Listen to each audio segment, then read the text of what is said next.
বিসমিল্লাহির রহমানির রহিম। আসসালামু আলাইকুম দর্শক, কেমন আছেন? আশা করি ভালো আছেন। আমিও ভালো আছি। দেশ ও দেশের বাইরের থেকে যারাই আমার এই ভিডিওটা দেখতেছেন তাদেরকে আমার রান্নাঘরে স্বাগতম।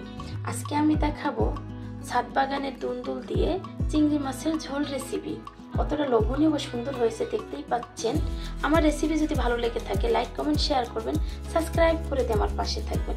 যে সমস্ত বন্ধুরা ফেসবুক থেকে দেখতেছেন তারা ফলো দিয়ে রাখবেন। এখন পর্যন্ত যারা একটা লাইক দিয়ে ভিডিওটা দেখা শুরু করেন নাই, প্লিজ একটা লাইক দিয়ে দেবেন এবং লাইক দিয়ে সাবস্ক্রাইব করে দিয়ে আমার পাশে থাকবেন। নিত্য নতুন রেসিপি পেতে হলে আমার পেজটাকে ফলো করবেন। চলুন দেখে নেওয়া যাক কি কি উপকরণ লাগতেছে আজকের রেসিপিতে। প্রিয় বন্ধুরা, চলে এসেছি মূল পর্বে। এখন এই দুন্দুলগুলো কেটে নেব, সাথে মাছ এবং অন্যান্য উপকরণগুলো আমি রেডি করে নেব। পর্যায়ে কেটে রেডি করে নিয়েছি। এখানে লবণ, হলুদের গুঁড়া, রসুন পেস্ট, আদা পেস্ট, পেঁয়াজ পেস্ট এবং এখানে ধনিয়া জিরার গুঁড়া অল্প করে নিয়েছি, মরিচের গুঁড়া নিয়েছি।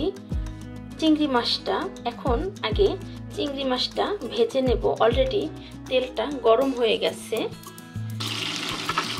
চিংড়ি মাছটা ভাজা হয়ে গেছে। এই পর্যায়ে মশলাগুলো দিয়ে দেব।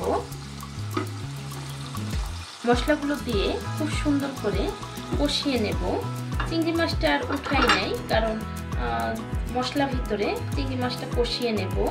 যেহেতু হালকা ভেজে নিয়েছি, খুব সুন্দর করে মশলাটা কষিয়ে নেব। সব সময় বলি, তরকারির মজা হয়েছে যে কষানো ভিতরে। আর যে কোনো রান্না প্রেম দিয়ে রান্না করলে অবশ্যই খুব ভালো একটা টেস্ট আসবে। রান্না একটা আর্ট এবং একটা শিল্প। খুব সুন্দর করে কষিয়ে নিয়েছি। এই পর্যায়ে মশলার প্লেটটা ধুয়ে একটু পানি দিয়ে আরেকবার কষিয়ে নেব, যেন আদা রসুনের কাঁচা গন্ধটা না থাকে। একদমই খুব সুন্দর করে দেখতে পাচ্ছেন কষানো হয়ে গেছে।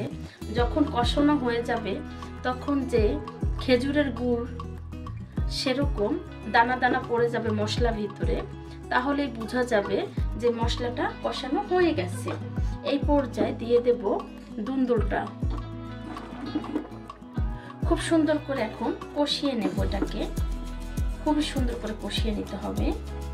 খুব সুন্দর করে এটাকে কষিয়ে নিতে হবে, কিন্তু বেশি কষানো যাবে না। সেই ক্ষেত্রে কষানো যাবে না, পানি বের হয়ে যাবে। তো এভাবে করে কিছুক্ষণ কষিয়ে পানি দিয়ে দেব। এই পর্যায়ে একদমই কষানো হয়ে গেছে। এর বেশি কষানো যাবে না, পানি বের হয়ে যাবে। দুন্দুল কখনোই পুরোপুরি কষানো যায় না। এখন ঝোল দিয়ে দিলাম, আর দেবো না, কারণ অলরেডি এখান থেকে আরো ঝোল বের হবে। এখন ঢেকে দেব।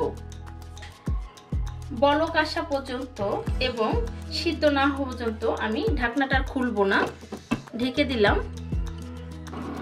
এই পর্যায়ে দেখে নেব একদমই ঝোল শুকিয়ে গেছে।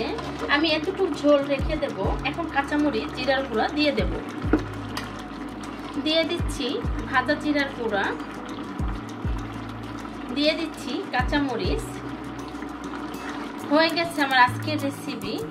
আমার রেসিপি যদি ভালো লেগে থাকে লাইক কমেন্ট শেয়ার করে সাবস্ক্রাইব করে দিয়ে আমার পাশে থাকবেন। যে সমস্ত বন্ধুরা ফেসবুক থেকে দেখতেছেন তারা ফলো দিয়ে রাখবেন।